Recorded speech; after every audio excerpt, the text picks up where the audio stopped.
¿Cómo están? Mi nombre es Daniela. Mi nombre es Sofía y juntas somos las maestras en formación que acompañamos a estos 4 niños en nuestra práctica pedagógica, específicamente en nuestro proyecto pedagógico de aula. La Casa Monstruosa fue creada a partir de gustos e intereses de los niños y niñas que nos acompañaron en este proyecto pedagógico. Juntas creamos actividades para responder preguntas que les surgían a los niños, ya que estas muchas veces eran tildadas de ilógicas y sin sentido, pero que en realidad son muy importantes. ¿Cómo hacer para explicar los seres míticos y a su vez trabajar procesos de oralidad, lectura y escritura? Fue la primera pregunta que nos hicimos.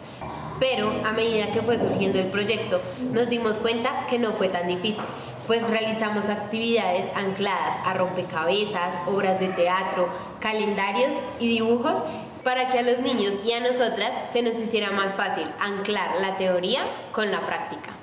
Como es obvio, la lectura se mejora leyendo, la escritura escribiendo y la oralidad hablando. Es por eso que tratamos de anclar las actividades que anteriormente mencionó Sofía. Teníamos espacios donde los niños y niñas podían crear textos por medio de imágenes. Estos textos eran creados con el fin de poder revisar coherencia, cohesión y ortografía. Estos textos que ellos creaban eran leídos en voz alta para así ver cómo los demás compañeros estaban prestando atención. No se nos puede quedar de lado el arte. Son niños que aman dibujar, cantar, saltar, brincar y es obvio, son niños. Por eso intentábamos no tener clases tan rigurosas, pues se aburrían ellos y a la vez nosotras. Como resultado de este proceso, hablaré especialmente de 2 niños. Ellos son Emily y James. Emily era una niña que no dialogaba ni con sus compañeros ni con sus maestras en formación. Sin embargo, era muy receptiva a lo que se le decía. Era un poco complejo trabajar con ella, ya que mostraba cierto desinterés por las actividades propuestas. Pero luego de un tiempo ella como que se fue acoplando a nosotros y a sus compañeros, empezó a interactuar muchísimo más con nosotras, tenía unas pequeñas falencias en cuanto a ortografía, pero su proceso de lectura en voz alta no lo comprendía. Entonces pues tratamos de implementar actividades donde ella pudiera sacar como algo de ellas y mejorar, ya que cuando ella leía en voz alta nosotros le preguntábamos como ¿qué entendiste de lo que leíste? Y ella no nos contestaba porque no comprendía. En base a las actividades propuestas le pedíamos a ella que leyera en voz alta y ahora le preguntamos y nos da como unas pequeñas frases, pero pues ya se ve como la mejora en su proceso. En cuanto a ortografía, mejoró bastante porque ya no tiene tantas falencias. James siempre fue un niño muy amable, receptivo, participativo. Mostraba mucho el interés por el cuidado del otro. Contaba con una buena ortografía, sin embargo, al momento de escribir textos no tenía una buena coherencia ni cohesión. Igualmente que con Emily empezamos a implementar actividades donde él pudiera reforzar este proceso. En el último encuentro que tuvimos con ellos nos dimos cuenta que mejoró bastante, ya que creó una historia que a nosotros nos llamó mucho la atención porque supo conjugar muy bien pasado y presente. Como resultado en este proceso hablaré de Iván y Sara.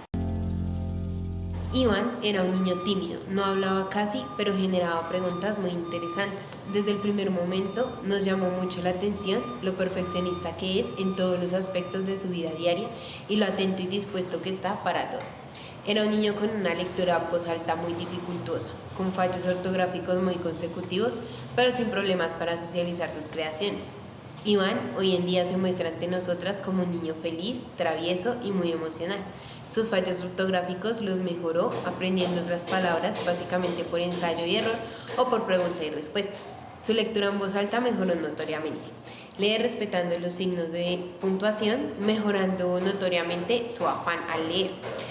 Comprendió que debe estar calmado para transmitir una buena lectura que los demás sujetos inmersos en el aula podamos entender. Sara era una niña muy callada, no hablaba y no hacía contacto visual con nosotras. Sus preguntas iban ancladas a lo que los demás preguntaran.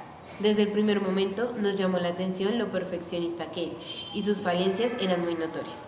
variedad de fallos ortográficos, una lectura en voz alta compleja y ciertos problemas para socializar sus trabajos.